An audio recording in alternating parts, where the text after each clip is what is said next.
The one Bob's in. Oh, wait.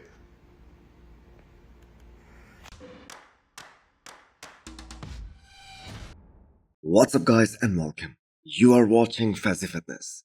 So let's start this video with the mutant Nick Walker taking another shot at Bob Shikaralo. Now it is highly unlikely that anyone who is even a little bit interested in the sport of bodybuilding, they do not know what's going on or what does this caption means. It's a response to Bob's comment who said he's gonna announce Nick Walker as an 8th place finisher at the Olympia later this year. And Bob also said that qualifying for the Olympia this year, that won't be easy for Nick Walker either. You know, I never thought my beef would be with the athletes rep. Kind of sad when you think about it. Now, I'm gonna say this again. The people around Nick Walker, they should discuss this with him. That whom does this controversy benefit the most, Bob or Nick? As every time Nick Walker gives Bob a response, that only makes the other party more relevant. Which in this case is Bob. And honestly, 8th place for Nick Walker at the Olympia, that was kind of a cheap shot. First of all, you do not even announce the 8th place finisher at the Olympia. And so far, Nick Walker has done 2 Miss Olympias. And the man was 5th in his first try, and he placed 3rd in his second Olympia. 8th place, I know. What's funny is they don't even announce 8th place. Duh. Now, it is a fact that this year's Olympia, that is gonna be the toughest show for Nick Walker and his entire pro career. But that being said, he's the top 5 guy. If he does his job, if he shows up at his 100%, if he truly nails it. Now, even being called a top 5 athlete, that is also a bit disrespectful in Nick Walker's dictionary, as he's aiming nothing less than the top, than the goal this year. So this update right here, that is 8 weeks out, on his road to his first ever Pittsburgh Pro. Now this is probably one of the strongest shots from the mutant, but Martin was able to push Nick Walker very hard, even in this particular shot, even in the side chest, last year at the New York Pro. Now, realistically speaking, whom among these two guys, Nick and Martin, had more room for improvements? Now overall, that has to be Martin, based on the structure. But that update that Nick Walker posted 2 days ago, that kind of changed my opinion of Nick being already maxed out. He has put on more size, and the man looks better than ever for 8 weeks out. I mean, even in this update right here, you guys can also see that the chest has came up so much. His side leg has always been very impressive, and the man looks pretty damn massive in that side chest shot. Now, on a separate note, do you guys think it's a smart idea for Nick Walker to give Bob's opinion any weightage and keep responding back to him? I don't ever think he even did the show. So Hostile just dropped some Sherpa-lined zip-up hoodies and Force hooded jackets. So do check them out and use the code FAZI10 to get 10% extra discount. Next up, we have the off-season physique update from Brett Wilkin, 285 pounds, which is his heaviest ever body weight by far since he turned pro. And the crazy thing is that he has been able to get bigger and grow while keeping a very lean body composition while staying in such a good condition. So the Brett that won the Legion Sports last year, that just won't be able to place top 10 at the Olympia later this year, which by the way is gonna be his Olympia debut, simply because he just wasn't big enough. No, he was big leading into that show. In fact, he looked huge just a couple of weeks out, and whatever changes they made during those final few weeks, that made him lose quite a lot of size and fullness and pop to his muscles. So the good thing now is that Brett is working with Stefan as his coach. And if we look at the progression of a guy like Sean Carrera, since he joined forces with Stefan, he has been looking better and better with every passing show. And I mean, he's looking more bigger, more muscular. And do you guys know what the crazy part is? Sean was doing over 2 hours of cardio when he was prepping for the Olympia last year, when he was working with Matt Jensen. Now, if he was doing that much cardio, he was supposed to lose his legs. Obviously, he was gonna lose some size. So coming back to Brett, this is gonna be one hell of an off-season for him with Stefan. Now the question is, can he put on another 5 to 7 pounds of quality muscle during this off-season and show up much bigger, but at the same time, absolutely peeled and ripped to the bone at the Olympia this year? Well, that is the goal. So Brett is gonna be making his Olympia debut this year. Will he be able to crack top 10 at his first try?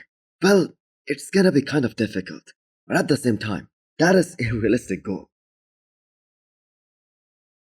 Next up, we have the physique update from Blessing Avudibu. Now, as a bodybuilding fan, I wish his legs are responding the same way his upper body is responding during this prep, because in these pictures, he looks absolutely amazing. So the amount of density that Blessing has packed, especially on his back, in the last 1 year or so, that is so impressive and is changing very fast. If we look back at his 16 weeks out physique updates, people were kind of commenting that it's gonna take Blessing a lot more than 16 weeks to get truly shredded. And by that timeline, Blessing is still doing this upcoming Pittsburgh Pro. He still has another 9 weeks to go. And the man looks amazing. So there has been no lack of effort by Blessing throughout the entire 2024 during the off-season, as he knew he needed to step up, especially in terms of the size, to compete at the highest level. So Blessing was able to win 2 shows back in 2022, and that too back-to-back. But at the same time, that physique just won't be able to do well against the current lineup. And the fact is, Blessing was never able to duplicate that same indie pro look in any of the shows that he did afterwards. Now, Blessing has some great quality when it comes to his upper half. He has great midsection, deep abs. He's very bubbly, very 3D up top, and he definitely makes it to the list of those aesthetic bodybuilders.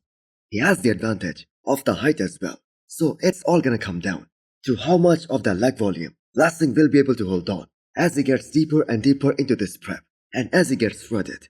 Because if he does, he certainly is gonna be one of the most dangerous guy on any bodybuilding stage. So if everything goes perfectly for Terrence Ruffin, if the rest of this prep that goes just as smoothly, and also the upcoming off-season that also goes the way it is supposed to, Terrence Ruffin is gonna be one of the most dangerous guy on that classic physique Mr. Olympia stage this year. And we just cannot keep on comparing that old physique of Terrence to Mike Sommerfeld, as this new physique that is gonna be as pretty and also as aesthetic as it used to be, but at the same time more densely packed and more muscular, because this time he's gonna be 10 pounds heavier. Now, Logan Franklin wasn't able to push Mike simply because he just wasn't wide enough, especially from the back. Now, there were obviously some other reasons. For instance, the lack of density on Logan compared to Mike, but from the back, it just wasn't even a contest between both these guys. But look at Terrence's back. That's the type of physique who can compete with the likes of Mike from every angle, especially from the back. Now, Terrence's lower half, that might be even better than Mike. So this is gonna be very interesting here for classic physique. And Terrence has been competing in this division since 2016, the year this division was created. And there is nobody in the Olympia lineup with better statistics than Terrence Ruffin. So Ramondino has 2 runner-up placings at the Olympia, but he doesn't have 2 Arnold wins. Now Terrence also has 2 runner-up placings at the Olympia, but at the same time, he won the Arnold twice in his career. So he's also gonna have a psychological advantage going into this show, because he also has that one big advantage of that weight cap. So I for one cannot wait to see his final package at this upcoming Pittsburgh Pro in 8 weeks time. So there is only one word to describe how this 19 years old amateur Albertas Krinickis has such crazy back and also leg development at such an early age. Bonkers. Now, as brutal as this sounds, the average gym rat, they can take all the gear, all the PEDs, and train for a decade, and they still won't look like that. The genetics of this guy are simply insane. Safe to say, he was supposed to be in bodybuilding. That was in his DNA. So he's currently 9 weeks out of his pro qualifier, and getting a pro card, that should not be a problem for him. Now, I have no idea about his height, but looking at this current condition and his weight, let's just hope he is a tall guy, as he's weighing over 230 pounds in these recent updates. So the thickness in the overall side leg, that is unreal. And also the overall aesthetics, they are so damn impressive. Just because he has those sweeping quads and a very small waistline. Now, if he wins his pro card this year, I think he's gonna become the youngest classic physique pro of the current times. Chris Aceto has trained so many greats of the game. He has seen a legend like Jay Cutler in his younger years, and even he was so impressed with Albertas Krinickis and his amazing physique. So hit the thumbs up button if you liked the video and smash the subscribe button if you wanna come back for more. Thanks for watching.